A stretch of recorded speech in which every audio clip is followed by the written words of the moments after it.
Practical Anarchy, A Guide to Self-Determination, Dicky. Section 4. Everyday and Disaster Anarchy, Hidden in Plain Sight. One of the biggest myths about anarchy is that it is some rare beast, only found in riots or revolutions. In reality, anarchic organisation is everywhere, every day, hiding in plain sight. Most of the time, we don't call it that, we just call it living. Everyday life, rules without rulers. Think about how mates cook together. No one gets elected Minister of Onions.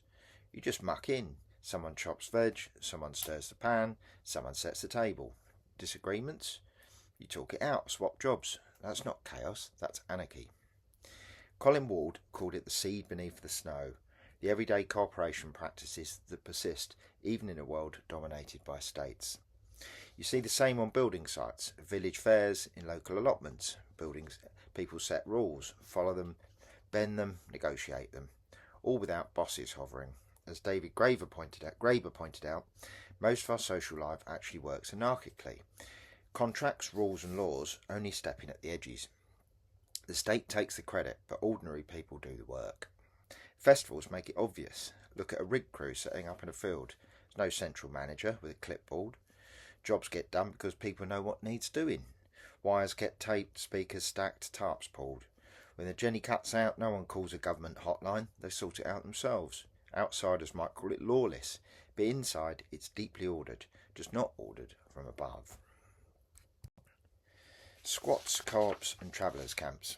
Squats run on similar lines. A dozen people in a building, no landlords, no bosses, but plenty of rules.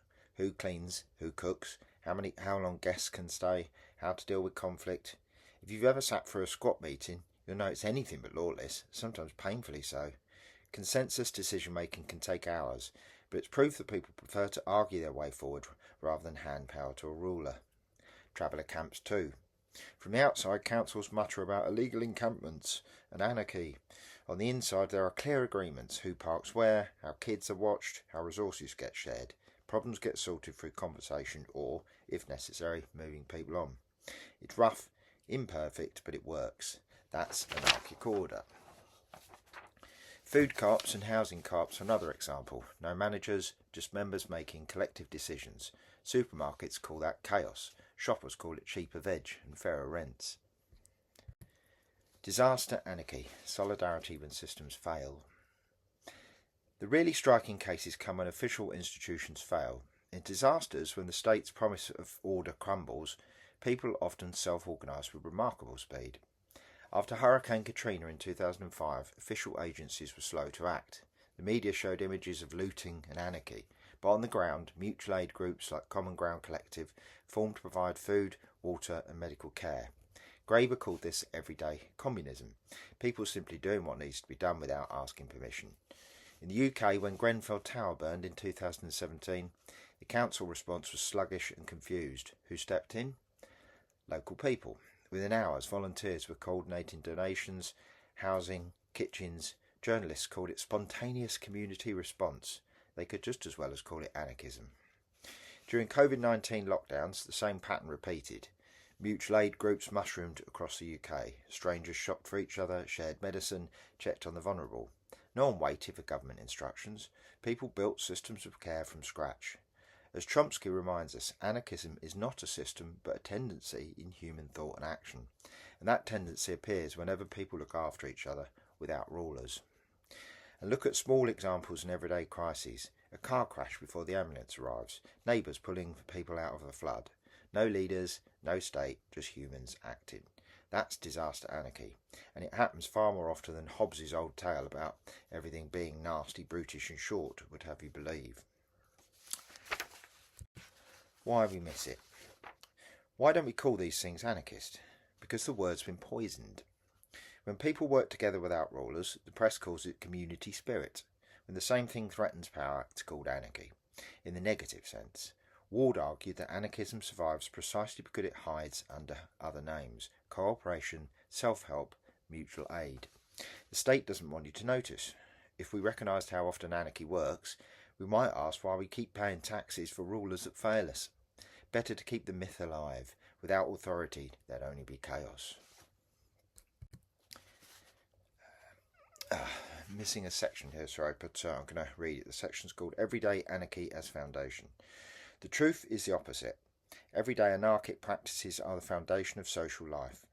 Most of the time, people don't need rulers. They need each other.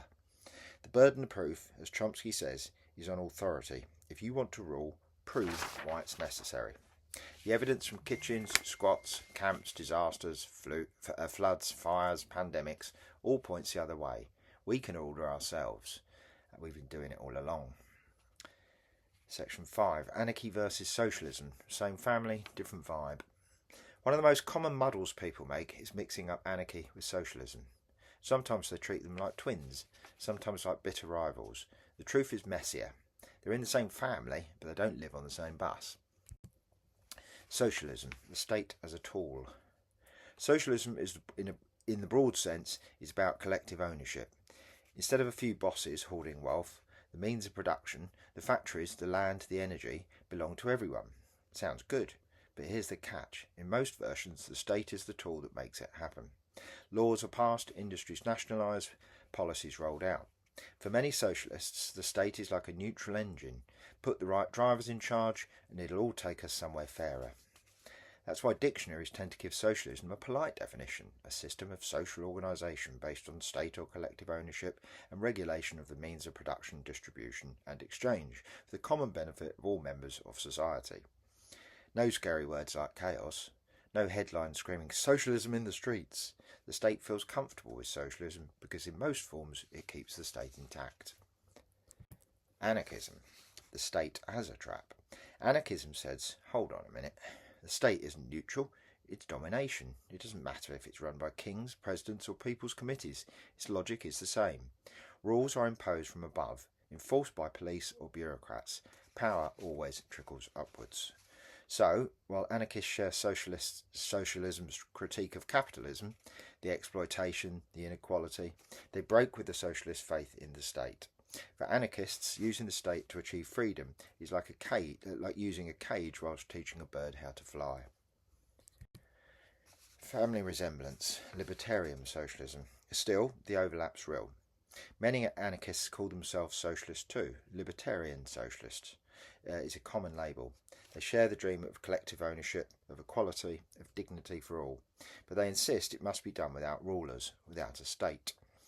The collectivised farm run by the workers themselves, that's socialism and anarchism together. The nationalised farm run by government managers, that's socialism without anarchism. Colin Ward put it simply, anarchism is socialism without the state. Both traditions want to end exploitation. The difference is whether you keep the rulers around in the process. Everyday metaphors, cider and committees. Let's put it into field terms. Imagine a site with a barrel of cider. The socialist solution says form a committee, elect pourers, draw up rules, make sure everyone gets a fair share. The anarchist solution says bring your own bottles, pass them round, sort it out together. Both want fairness. One trusts the structure of authority, the other trusts the people that are drinking. Or think about housing. The socialist state builds council flats and allocates them through waiting lists. The anarchist housing co-op squats a block, renovates it together and manages it as a collective. Both aim to house people, one through bureaucracy, the other through mutual responsibility. Language matters. Notice how the words get treated differently. Socialism gets dictionary entries about fairness and equality. Anarchism gets lawlessness and disorder. That's politics in action. The state can tolerate socialism because socialism often keeps the state intact. Anarchy is harder to swallow. It says maybe we don't need rulers at all. No wonder the dictionaries don't like it. The underlying difference. So here's the nub. Both socialism and anarchism say capitalism creates inequality and misery. Both say we need collective solutions, not dog-eat-dog markets, but they diverge on the state.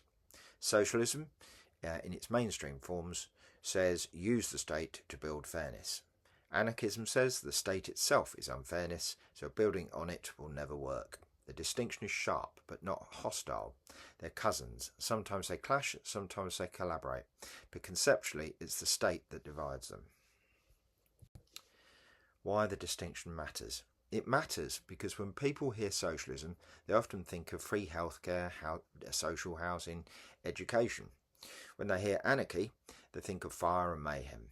Yet the anarchist vision is no less about fairness. It's just about achieving it without rulers. As Chomsky has argued, anarchism is a kind of liberated socialism. A reminder that the overlap is bigger than the dictionaries admit. Anarchy doesn't reject equality. It insists on it. It doesn't reject collective ownership. It deepens it by stripping away hierarchy. What it rejects is the idea that justice has to be delivered from above. For anarchists, justice only needs something if it's created and maintained from below.